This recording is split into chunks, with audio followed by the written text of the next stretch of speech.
തംപരിക്രമ്യ സംനമ്യ നിശ്ചക്രാമഗുഹാമുഖാൽ സമീക്ഷുല്ലകാൻ മർത്യാൻ പശൂൻ വീരുദ്വനസ്പതിയൻ മത്വാ കലിയുഗം പ്രാപ്തം ജഗാമദിശമുത്തരാം തപശ്രദ്ധായുധോ ധീരോ നിസ്സംഗോ മുക്തസംശയ സമാധായ മനഃകൃഷ്ണേ പ്രാവിശദ്ഗന്ധമാദനം ബദര്യാശ്രമമാസാദ്യ നരനാരായണാലയം സർവദ്വന്ദ്വസഹശാന്തസ്തപസാരാധയദ്ധരിൻ ഭഗവാൻ പുനരാവ്രജ്യം പുരീയവനവേഷ്ടിതാകാന്ധനം നീയമാനേധനേ ഗോഭി നൃഭിശ്ചാച്ചുരചോരിതൈഃ ആജഗാമജരാസന്ധത്രയോവിംശത്യനീകവ വിലോക്യവേഗരപസംരിപുസൈന്യസ്യ മാധവോ മനുഷ്യജ്യേഷ്ഠാമാ വിഹായ വിത്തം പ്രചുരമഭീതോ ഭീരുഭീതവൽഭ്യാം ചേരദുർഭോയോജനം പലായമാനോദൗ ദൃഷ്ട്വാ മാഗധപ്രസൻപരീം 13-14 വരെയുള്ള ശ്ലോകങ്ങളാണ് നമ്മൾ വായിച്ചത്. ഗ്രന്ഥമില്ലാത്തവർ എന്താ ചെയ്യുക? ഇവിടെ കുറച്ച് ആൾക്കാരുടെ കയ്യിൽ ഗ്രന്ഥം നോക്കുക, അല്ലാത്തവർ എന്താ ചെയ്യുക? എന്ത് ചെയ്യാനല്ലേ? എന്താ ചെയ്യുക? അല്ലാത്തവർ പെട്ടെന്ന് നോക്കിയിരിക്കുക, അല്ലാണ്ടൊന്നും ചെയ്യാൻ പറ്റില്ല. അപ്പോൾ പണ്ട് ഞാൻ പറഞ്ഞ അവരുടെ ഫോട്ടോയ്ക്ക് അടുത്തിരിക്കുന്നവർ ചിരിക്കുന്ന അവരൊക്കെ നമ്മൾ എന്ത് ചെയ്യണം? നന്നായിട്ട് ചിരിച്ചുകൊണ്ടാണ് നമ്മൾ എന്ത് കേൾക്കേണ്ടത്? നീ കല്യാണം നല്ലോണം ചിരിക്കും, അതാണ് ആനടിപ്പിക്കാൻ നല്ലോണം പൊട്ടിയിട്ടോ അതിലെ ശരിക്കും ഇപ്പം നമ്മൾ അങ്ങോട്ട് കയറിക്കഴിഞ്ഞു. ആ കല്യാണ മണ്ഡപത്തിലേക്ക്, ആ കഥയിലേക്ക് കയറി. അത് 13 കഴിഞ്ഞ് 14-ാമത്തെ ശ്ലോകമാണ്. ഇനി ഇവിടുന്ന് ശരിക്കും ഇനി പറഞ്ഞൊക്കെ കല്യാണ കഥയാണ് കേട്ടോ. സോവിദഗ്ധാവിധിമൃഷാമിന്വാനോബലകേശമോബലമാകർഷ്യസുമഹന്മഗധാന്മഗധോയയോ ആനർത്താധിപതി ശ്രീമാൻ രൈവതോ രേവതീം സുതാം ബ്രഹ്മണാ ചോടിതപ്രാജാന്തരായേതി പുരോടിതം. അപ്പോൾ ആദ്യം തന്നെ തുടങ്ങുന്നത് ആ എന്ന് പറയുന്ന ഒരു അക്ഷരത്തിലാണ് അല്ലേ? നോക്കൂ, അങ്ങനെയല്ലേ പുസ്തകമുള്ളവർ നോക്കൂ. ആനർത്താധിപതി ശ്രീമാൻ രൈവതോ രേവതീം സുഖാം ബ്രഹ്മണ ചോദിത പ്രാത.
നല്ല ഒരു ഭർത്താവിനെ അല്ലെങ്കിൽ ഏറ്റവും നല്ലൊരു ഭാര്യയെ കിട്ടാനൊക്കെ എത്രയോ എത്രയോ എത്രയോ ഭക്തന്മാര് ദിവസേന പാരായണം ചെയ്യുന്ന കുറേ ശ്ലോകങ്ങളാണ്.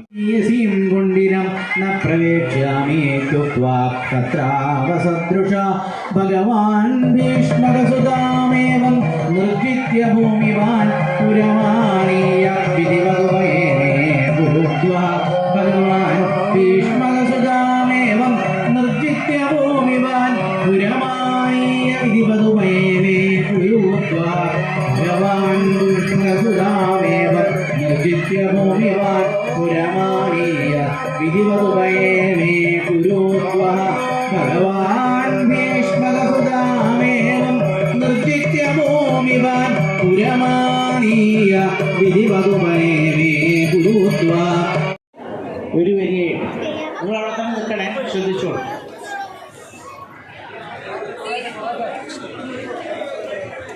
അവൻ നീങ്ങണ്ട, ആ പിന്നിലുള്ള ആ ഒരു ഗ്രൂപ്പ് നീങ്ങണ്ട, അവിടെ നിന്നാൽ മതി, നിൽക്കട്ടെ. അവിടെ നിൽക്കുന്ന ആ വോളണ്ടിയേഴ്സ് അവർ നീങ്ങാന്ന്, അവിടെ എഴുന്നേൽക്കണ്ടെന്ന് ഞാൻ പറഞ്ഞു, നിങ്ങൾ എഴുന്നേറ്റു. എനിക്കറിയില്ലേ നിങ്ങൾക്ക് പ്രസാദം തരണം. ഞാൻ എത്ര ക്ഷമയോടുകൂടിയാണ് പറയുന്നത്, എത്ര ശാന്തമായിട്ടാണ് ഞാൻ സംസാരിക്കുന്നത്. ഈ ഇവിടെ കാണുന്ന മണ്ഡപത്തിന്റെ പുറമേ നിന്ന് ഇപ്പൊ ആ ഉള്ളിലേക്ക് കയറണ്ട. അതുപോലെ ഇവിടെ പുടവ പൂജിക്കാൻ കൊടുത്തവരുണ്ട്. ഈ തിരക്കൊന്ന് കഴിയട്ടെ. ഈ തിരക്കൊക്കെ കഴിഞ്ഞിട്ട് കുറച്ചൊന്നേ ഉള്ളൂ, അധികമൊന്നുമില്ല, ഒരു 10-15 ദിവസം അറിയുള്ളൂ.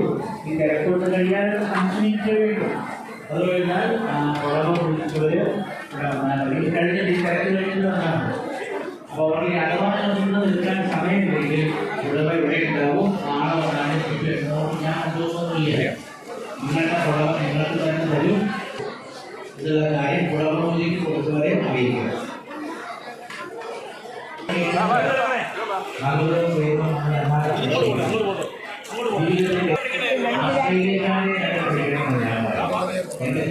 ഓസ്ട്രേലിയയിൽ പോയി പുറത്തെ വാർത്തകൾ എന്നോട് പറഞ്ഞു.